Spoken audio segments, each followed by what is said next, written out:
Good morning. Good morning. Welcome to the Unitarian Society of Germantown. We're going to start with music this morning. My name is Stearns Matthews, he, him. I'm the director of music ministries here. This is my son Pete, who won't leave my arms.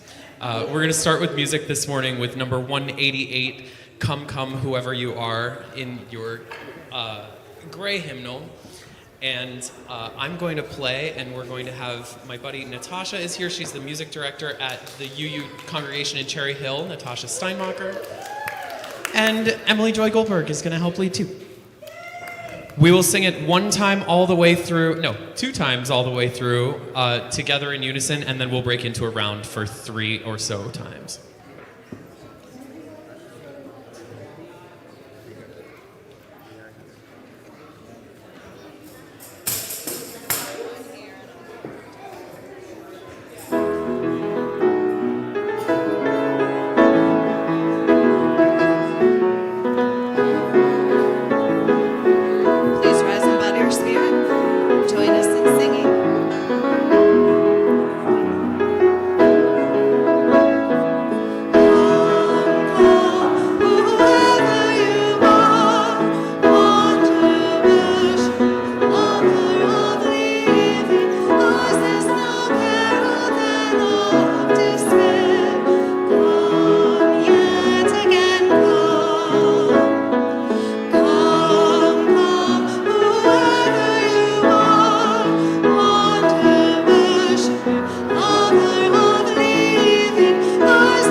Thank you. You may be seated.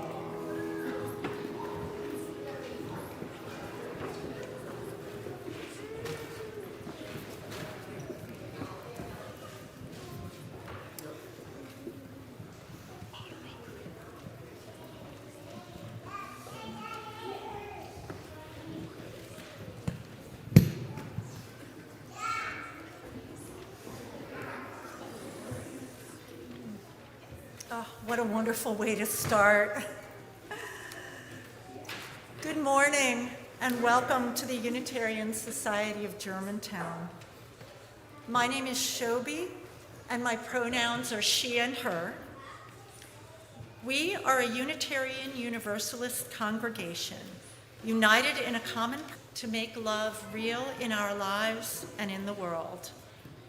We are diverse in our beliefs, atheist and agnostic, believers and seekers, and we welcome you here, no matter your race, your class, your gender identity, your sexual orientation, your family structure, your job, or your health.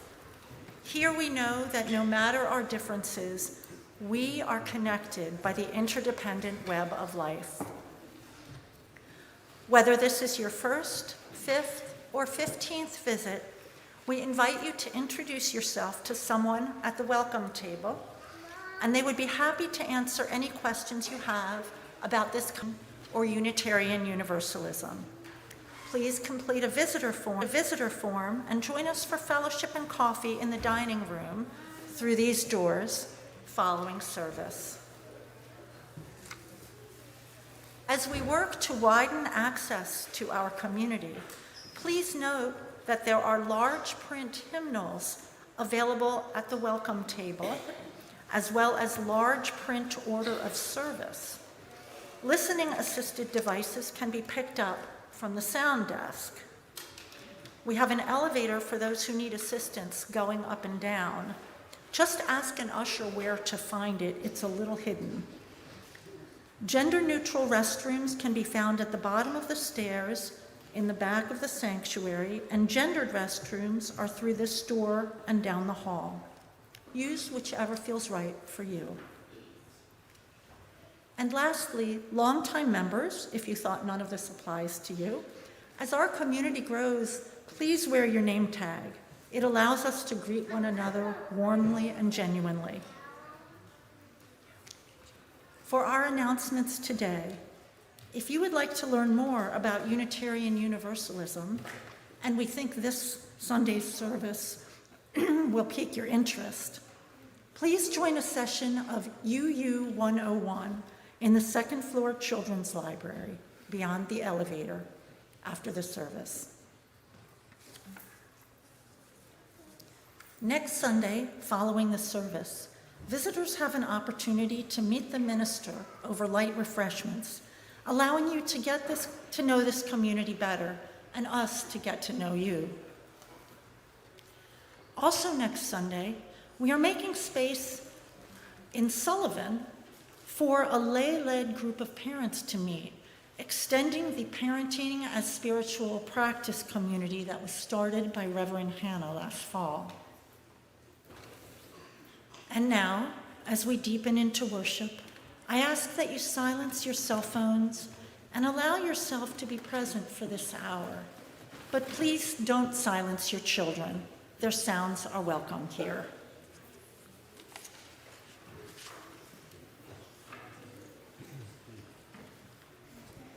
Good morning. My name is Zoe Johnston. I use she, her pronouns, and I am your Director of Spiritual Development here at Unitarian Society of Germantown. Our call to worship this morning comes from a well-known religious educator of the Unitarian Universalist tradition, Sophia Lyon-Fawes. Some beliefs are like walled gardens. They encourage an exclusiveness and the feeling of being especially privileged. Other beliefs are expansive and lead the way into wider and deeper sympathies. Some beliefs are like shadows, clouding children's days and fears of unknown calamities. Other beliefs are like sunshine, blessing children with the warmth of happiness. Some beliefs are divisive, separating saved from unsaved, friends from enemies. Other beliefs are bonds in a world community where sincere differences beautify the pattern. Some beliefs are like blinders, shutting off the power to choose one's own direction. Other beliefs are like gateways, opening wide vistas for exploration. Some beliefs weaken a person's selfhood. They blight the growth of resourcefulness. Other beliefs nurture self-confidence and enrich the feeling of personal growth. Some beliefs are rigid, like the body of death, impotent in a changing world. Other beliefs are pliable, like the young sapling, ever growing with the upward thrust of life. It matters what we believe.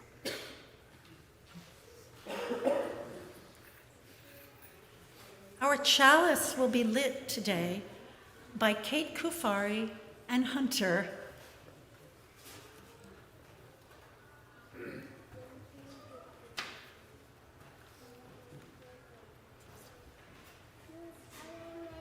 Please join me as we say in unison the words printed in your order of service.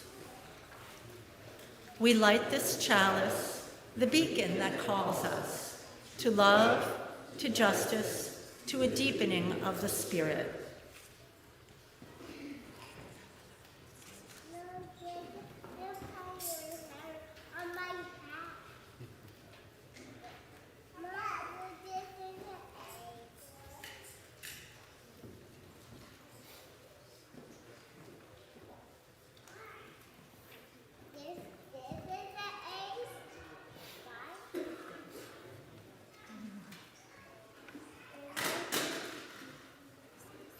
Thank you, Kate and Hunter.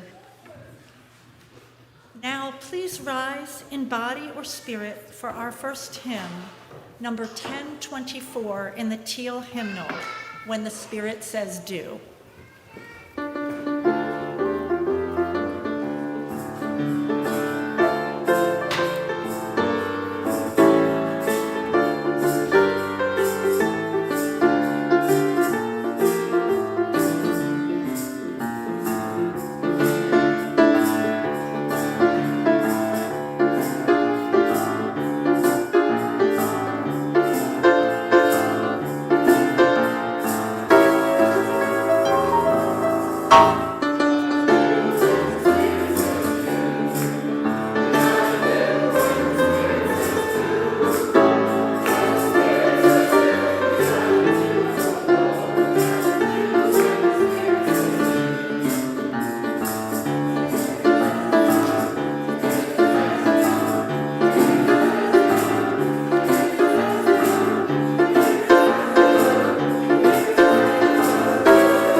So this is our time for all ages.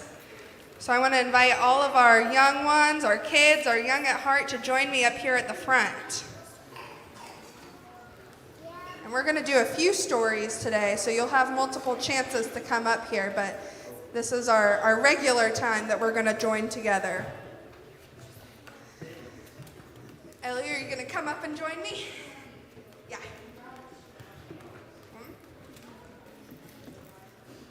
Oh, wow.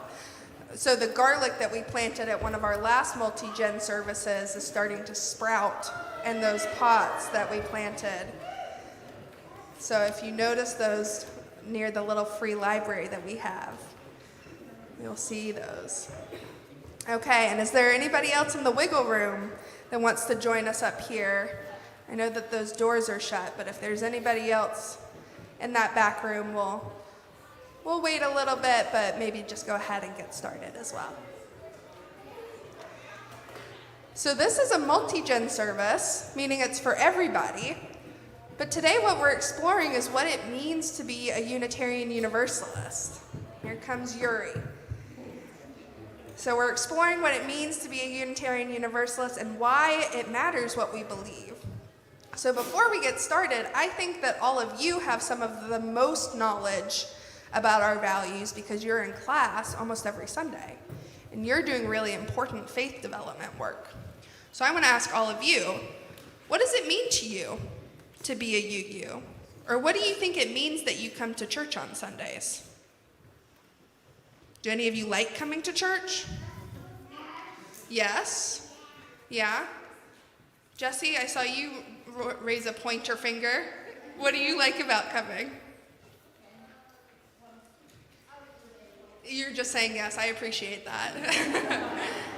Do any of you think about your values as you use when you go out into your school or playing with your friends? Elio, is that a yes or is that you just moving your hands? Just moving some hands. Yuri, what about you? Do you like coming here? Do you think about our values when you go out in the week? Yeah. Well, so what I want to do today is we're going to tell a couple of stories to help us, get a sense of what it is that we actually believe together. Because sometimes it's hard when we go off to our classes and we play games together. So what we're going to do is we're going to tell 3 stories with the help of some of our adults. And you're going to be able to sit up here and watch them act things out. And we're going to tell stories. And then at the end of our service, I'm going to ask you again. Okay, so I want everybody to pay very close attention to the stories. Hafa, some very close attention to the things that it is that we believe and why they matter. Okay, and so I want everybody to have their listening ears open and some very creative imaginations. Stella, I know that you're going to have a good answer at the end. And so our very first story, this is a chance to pay attention to what our values are. We're going to have Mimi and Shobi help us tell a story. I know. A very fun story.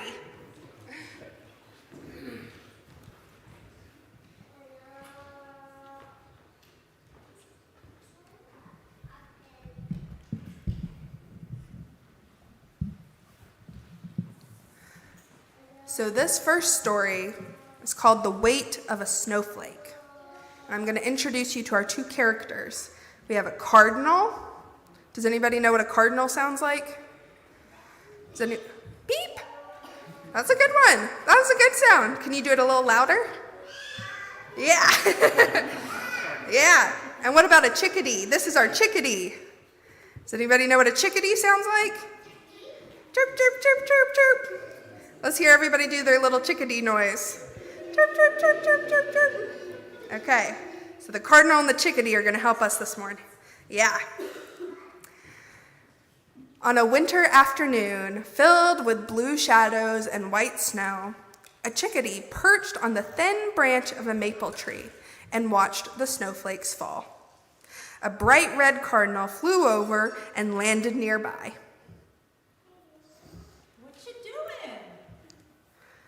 Watching snowflakes. The cardinal cocked his head to one side. What for? Well, they're pretty, and each one is different. I haven't seen 2 that look the same. A snowflake is a snowflake. That's what I say. And they're cold. Me, I can't wait until spring. This winter stuff is for mammals. They have fur on their toes. He lifted one foot and tucked it up under his feathers. Us birds, all we got is scales. The chickadee nodded so that the little black cap on her head bobbed up and down, but she didn't say yes and she didn't say no. White snowflakes fell all around them, and the blue shadows deepened to gray. The cardinal put his foot down and hopped sideways on the branch to get a little closer to her. What you doing now? Counting snowflakes. Said the What on sky for?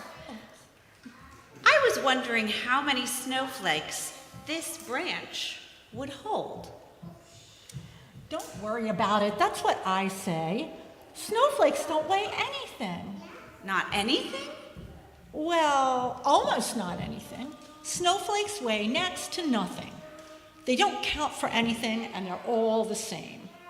He clacked his strong curved beak once, twice, and then again. You know what, little chickadee? You should find something else to do. That's what I say. The chickadee nodded so that the little black cap on her head bobbed up and down, but she didn't say yes, and she didn't say no.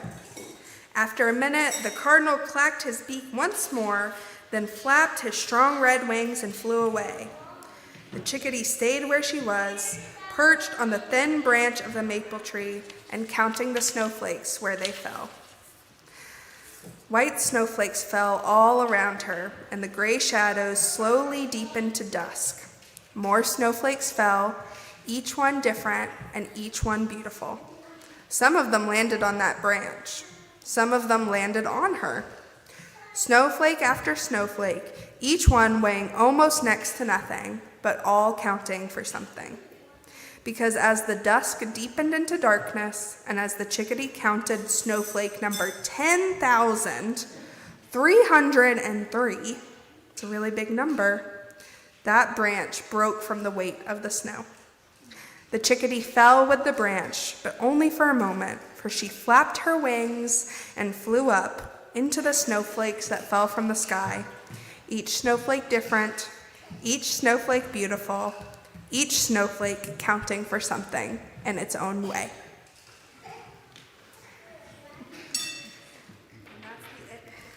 And that's the end of our first story.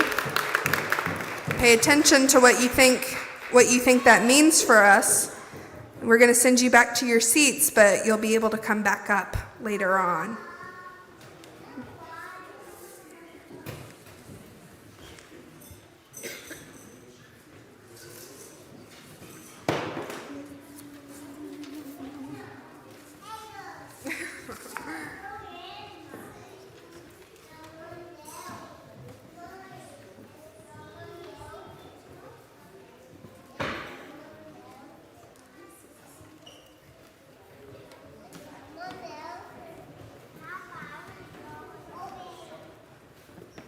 We share the plate this Sunday with USG folks planning to attend the 2025 General Assembly this June 18th to 22nd in Baltimore.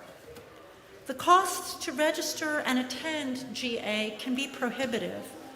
We want to open this experience to all people interested in experiencing our denomination at a wider scale and meeting fellow UUs from around the country. The Denominational Affairs Committee suggested this Share the Plate as a way to provide stipends to allay these costs. Please give generously, as we have found that the more we give, the more that comes our way. To give in cash or check, please drop in the plate as ushers pass by. To give by text, please follow the instructions on the back cover of your order of service.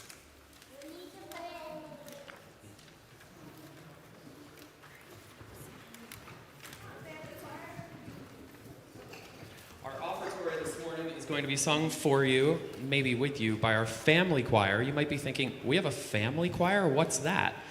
Our family choir sings periodically every few months in services, and they just come right before the service and learn the song and sing in the service. And you might be thinking, do I have to do it with my whole family? No, because doesn't this just look like a great big awesome family up here?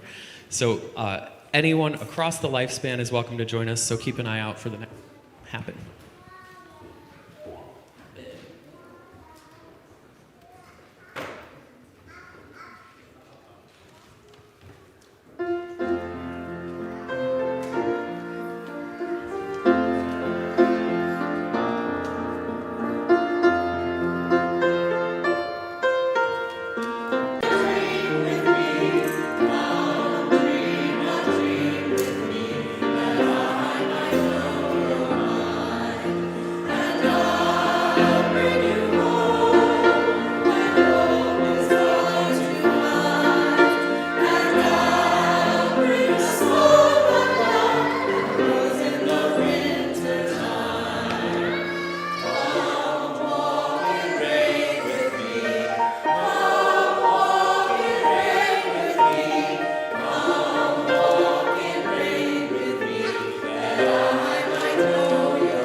we're going to deepen into a moment of prayer and contemplation together.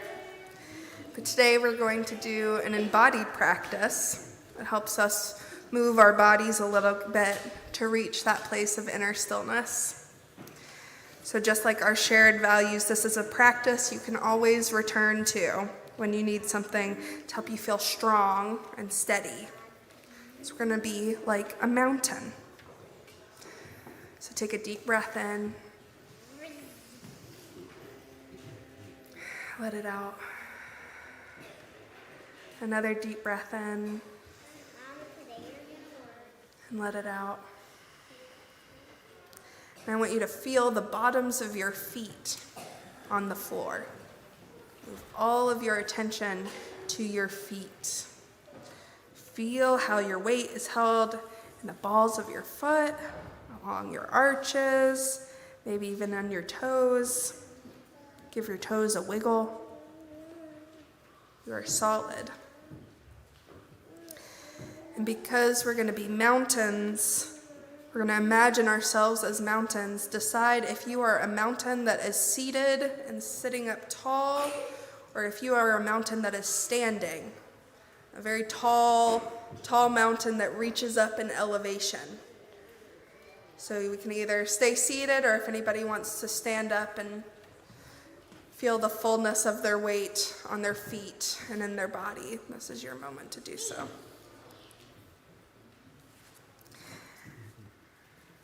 And for those that are standing, as you stand up, just feel that weight in your feet again. And for those of you that are sitting, feel how the back of your body rests on the pew, how your weight is distributed. And now I want you to imagine you are a mountain rising up from the ocean. All around you is ocean, with waves as far as the eye can see. But you are a mountain, and your head is the very, very top. Raise your arms, fingers apart. This lifts your mountain higher. Hold this position for a moment. Solid as a mountain.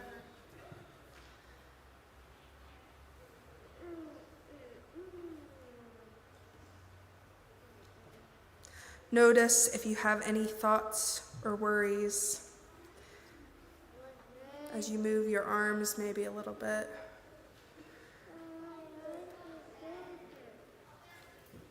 These may be trees on your mountain. Some movement as the wind shakes them. And release your arms back to your sides. Notice again if you have any thoughts or worries. See them as tiny waves splashing against the base of the mountain. Imagine these thoughts and worries just as the small lapping of waves at your feet at the base. When we are strong and steady like a mountain, we notice these waves, but they do not overtake us. We stay steady. We are grounded. We are solid. We are a mountain. It matters what we believe so that we can see these waves, so that we can witness these waves, but so that we are not overtaken by them. As a mountain, you are a place of interdependence. You are part of this world, and your generosity extends. It matters what we believe as we stay rooted and we stay steady and we stay strong.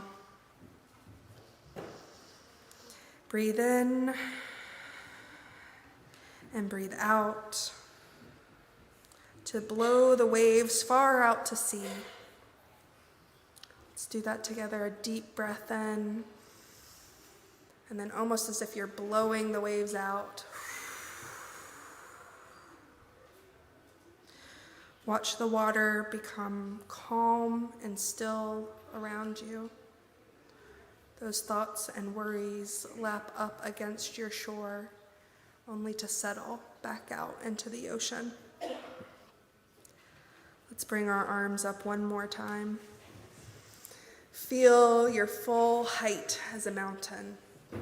Feel how your spine extends and your weight is on your feet or on your back. Feel how strong you are. Feel how solid you are.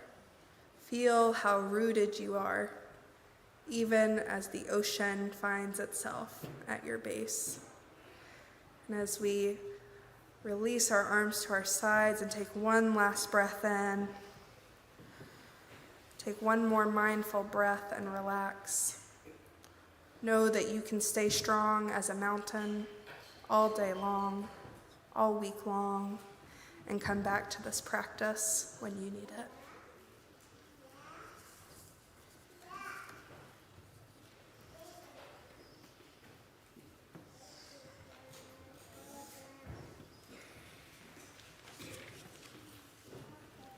At this time, we invite you to contribute your joys and sorrows to the bowls of water at the front of the sanctuary.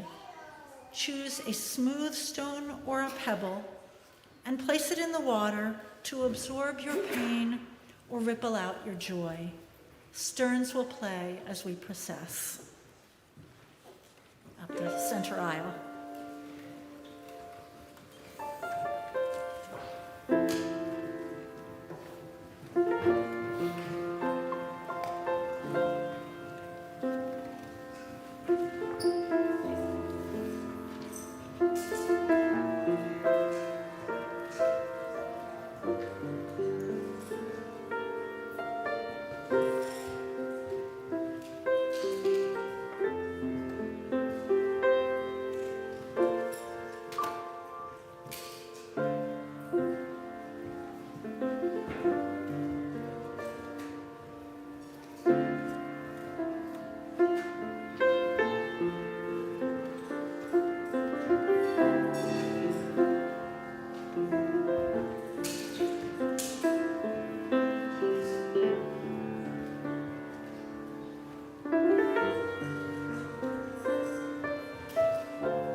Zoe will place a pebble for the friends and family of Sarah West, a longtime and beloved USG leader who died last Sunday. We hold dear our memories of Sarah and hold her friends and family in our hearts at this time. Zoe will place a pebble in the water on behalf of another longtime member, Carolyn Cotton, who is at home recuperating from a brief hospital stay to regulate a heart rhythm issue. Finally, Zoe will place one smooth stone and one pebble into the water on behalf of all those joining us online. Please remain seated and join in singing hymn number 123 in the hardback hymnal, Spirit of Life, after which we will share in a short moment of silence.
Today, we're exploring our UU values.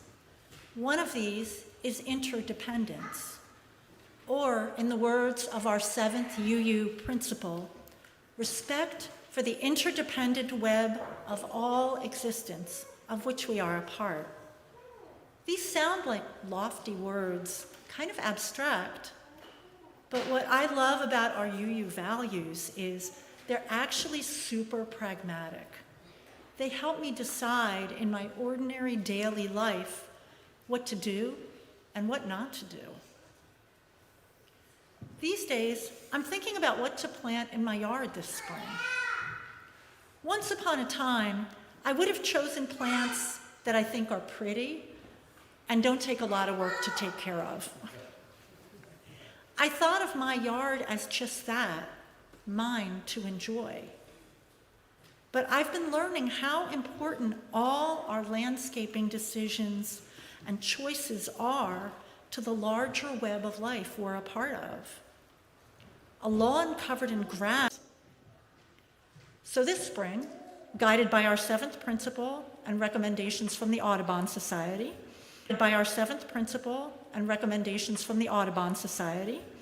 I'll replace some of our grass with native plants that attract bees and butterflies and birds.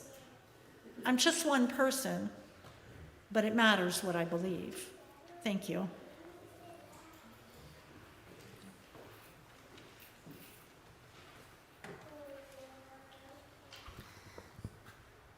Now we're going to tell another story. So I'm going to invite all the kids back up if they want to. If you're feeling wiggly in your seats or want a front row seat to our story, you're welcome to come up.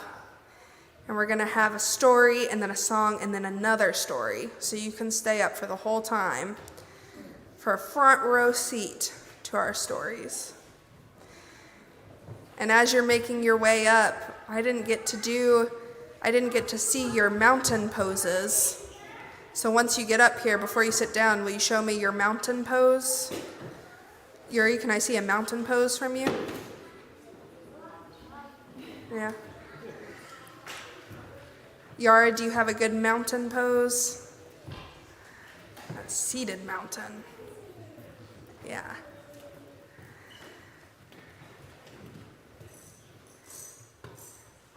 Okay.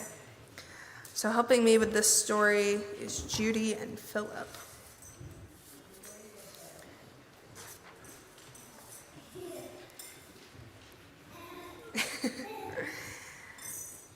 Okay, and remember, I'll be asking questions, so pay attention.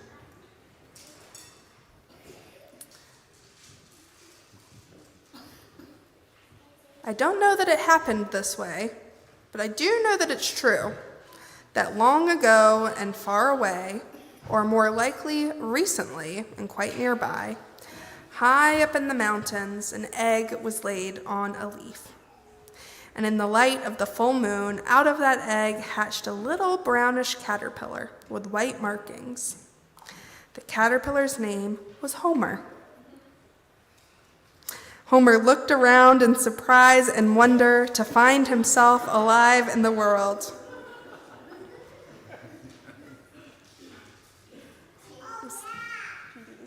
Better eat your egg, little friend, said a black and spiky caterpillar nearby. Homer did just that and then turned to look at his new friend. Welcome to the world. Said the other caterpillar, whose name was Alex. It's delicious. Here, try some of this leaf. Together, the two caterpillars munched on leaves that spring, through rain and sun, sunrises and sunsets. They laughed together at the antics of baby birds and hid together under leaves that the black spiky caterpillar had collected, so that parent birds could not catch them. Alex taught Homer all he needed to know about life on a leaf: how to stay safe, how to munch, how to enjoy the feeling of the wind stirring the tree and the sun slowly warming the mountain each morning. Together they gazed up each night at the beautiful moon. But one day, the black spiky caterpillar started something totally new and different. What are you doing?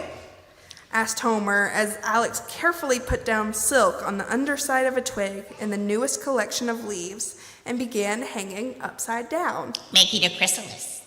What? You'll see. And over the next couple of days, in the shelter of the leaves, the spiky black caterpillar shifted and shed its skin and became a strange, lumpy thing, hanging there, not making any conversation. What could this mean? For a week, Homer munched quietly by himself, watching the strange brown hanging thing that used to be his friend, wondering and worrying as the strange lumpy thing shifted in color and size and pattern.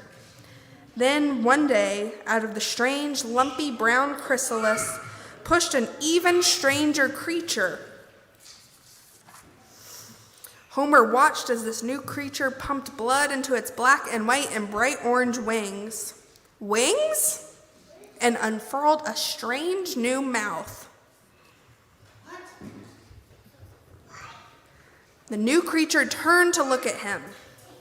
Oh, little friend, it's still Alex, the one you laughed and hid and munched leaves with and watched the moon with. But now I'm a butterfly, an admiral butterfly, to be specific.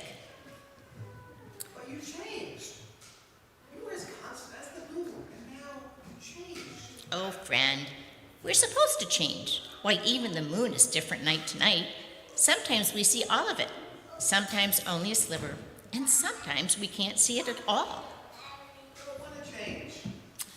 Change is part of who we are, and now our friendship must change too. I must fly away in search of flowers and other butterflies, and eventually I will fly south to stay warm in the winter. You must continue to eat and grow and stay safe from the birds, but you will change too. Just remember, you are loved, and whatever your body does, you are a beautiful friend, and I'm glad I know you. And with that, Alex took to the sky. Butterfly. All that summer, Homer, the little brown caterpillar, ate and grew and hid and watched the moon, which did indeed look a little different every night. Homer became bigger brown caterpillar. His white splotch turned into two little eye shapes, so he looked like a fearsome little snake. And no birds ate him. Day by day, the seasons moved towards autumn. Finally, Homer found his own safe spot to hang upside down and shifted into a chrysalis. This was scary, but Homer remembered his friend Alex and was brave. All winter, the chrysalis hung there, safe and still. In the spring, Homer felt himself stir, felt his new body shift once again, and wiggled free to find himself with a new mouth and a different shape and wings. Wings that were yellow and black and blue and orange and glorious. Oh my!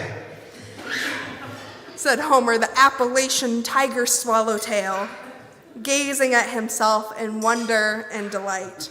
And then he took off into the sky, up towards the bright moon, bold as a bird, up the sweep of the mountains.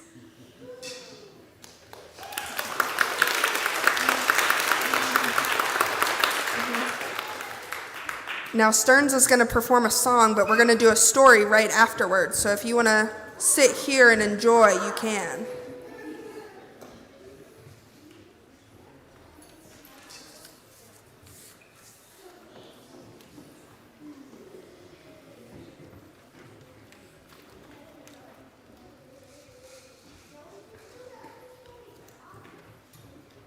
So grown-ups, this might be a song that you recognize.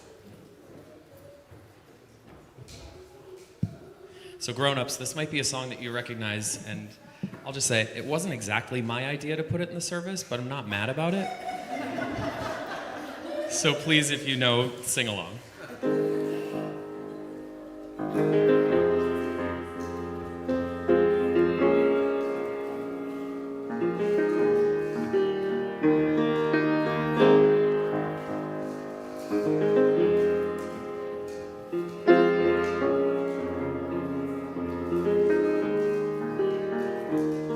From the day we arrive on the planet and blinking step into the sun, there's more to be seen than can ever be seen, more to do than can ever be done. Some say eat or be eaten, some say live and let live, but all are agreed as they join the stampede, you should never take more than you give in the circle of life. It's the wheel of fortune, it's the leap of faith, it's the band of hope, till we find our place on the path unwinding, in the circle circle of life. You sound beautiful. Some of us fall by the wayside, and some of us soar to the stars, and some of us sail through our troubles, and some have to live with the scars. There's far too much to take in here, more to find than can ever be found. But the sun rolling high in the sapphire sky keeps great and small on the endless round in the circle of life. It's the wheel of fortune. It's the leap of faith. It's the band of hope till we find our place on the path unwinding in the circle of life.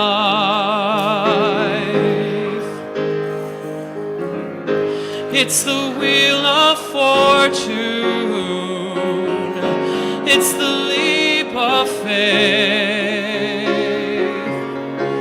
It's the band of hope till we find our place on the path unwinding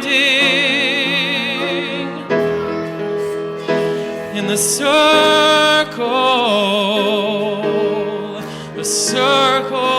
of life.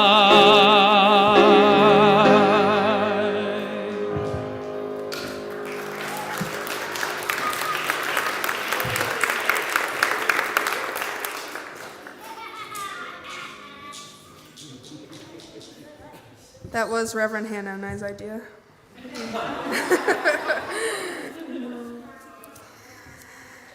Okay, for our last story of the day, we have Marjorie and Rudy joining us. And before we start on that story, I want to see if anybody has a good butterfly impression from our last story. Does anybody have a good caterpillar to butterfly impression? Vivian, let's see it. You can do it from your seat. No, I see Emily Joy doing one, a nice butterfly. Does anybody have big wings? Big wings once you. Yuri has big wings. What about tiny little butterfly wings? Yep, I see Paloma has tiny little wings. You all look like beautiful butterflies. So now this is our last story. Remember, pay attention. I have questions.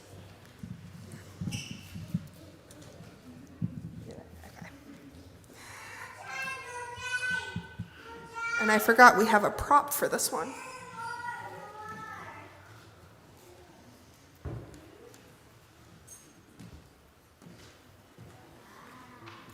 Ooh, a prop. The tree stood in the middle of a village. Its trunk was so large that it took 6 people holding hands to reach around it. And I need you to use your imagination. 6 arms to reach around the trunk. The roots were strong and wide, and its branches spread out over the village square, offering shelter from the rain or shade from the summer sun. Its fruit was juicy and plentiful. The people of the village loved the tree. Children played beneath it and climbed its lowest branches. Young people knew that if you whispered your dreams to the tree, they would more likely come true. People who proclaimed their love or friendship for one another. Oh, give me your attention for a minute, okay? Another beneath its branches found their relationships to be more nourishing and elders discovered that their sweetest memories could be counted on when they were near the great tree.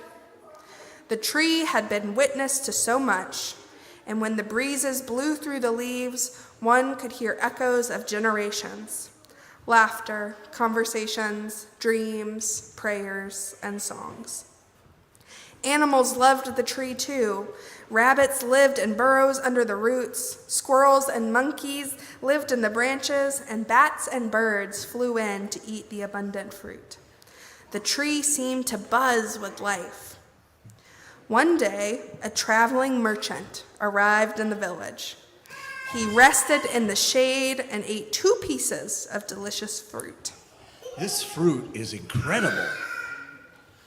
I'd like to have some to sell in the next village that I visit. Who owns this tree? No one owns this tree. If anything, we belong to it. Well, then, if no one owns the tree, then no one will mind if I pick the fruit. Said the merchant and began to fill a basket. I mind, and today I am the keeper of the tree. What do you mean, the keeper of the tree? We each take our turn being with the tree. We could never own it. We're here as protectors, as sustainers. That's ridiculous. This tree doesn't need you. You could just take what you need, take what you want. The tree will continue. But the villager couldn't be persuaded. Sir, it's not like that. We don't come here to take from it, even though we receive much. We're keepers of the tree because this is where we're nourished. This is where some of our most precious memories are and where our people have dreamed. This is where we remember who we want to become. Well, you may think this tree is very special, but it still doesn't need you to sit with it. That is preposterous. The tree itself might not need me, but what are the others who come by? Just this morning, I sat with a woman whose heart was heavy with worry. Had I not been here, she would have had to carry that weight alone. And this afternoon, a tired couple came by, and they rested with me. They said they'd been looking for a place like this. And then an elder came by, and we watched the birds in the branches together. And now you are here. You were confused about what this tree is and how to be with it. Imagine if you had arrived and not found anyone here to talk with.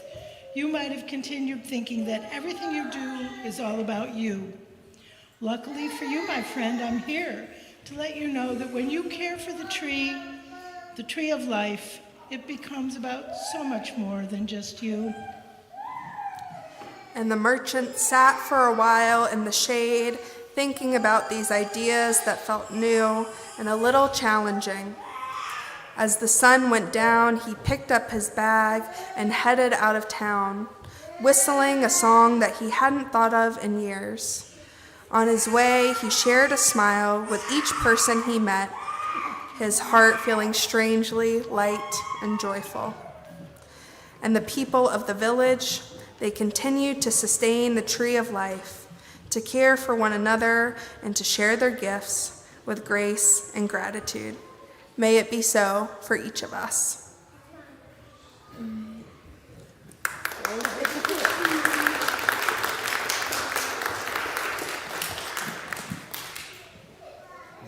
And so now that we've told all 3 stories, before you go back to your seats, I'm curious, what do you think the lessons were from each story? Roman, do you have an idea? No. Does anybody here have any ideas of the lessons of the story? Yeah, Hunter.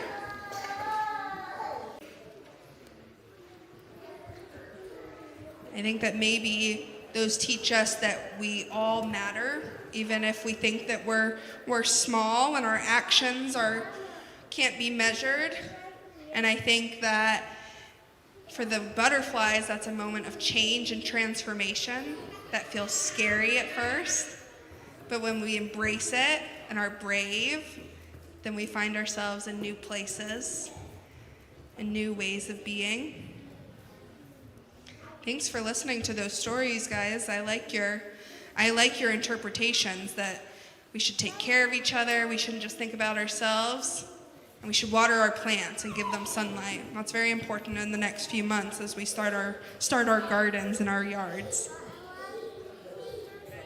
Thank you. You can head back to your seats now.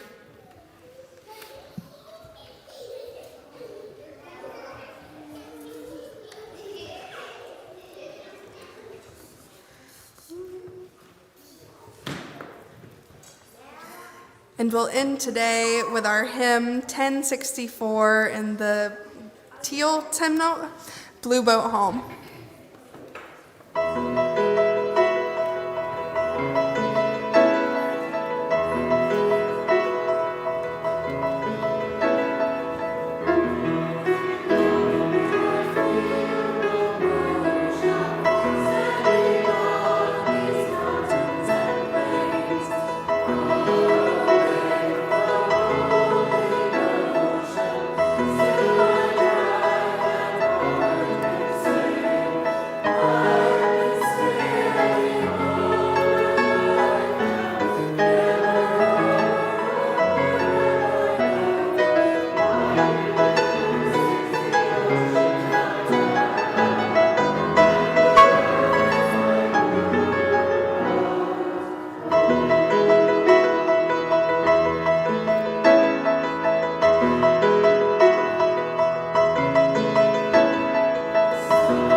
And now I'll invite Kate and Hunter up to extinguish our chalice.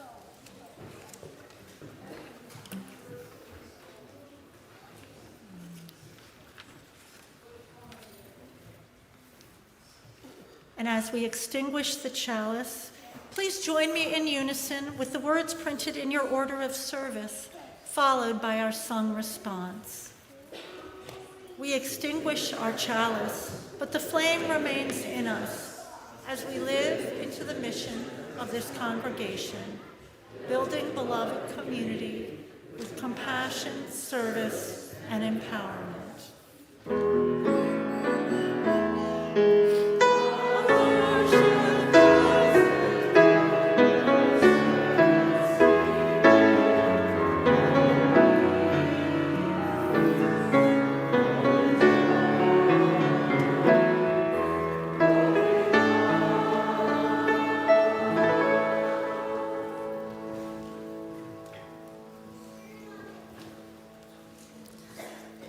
Beloveds, it matters what we believe.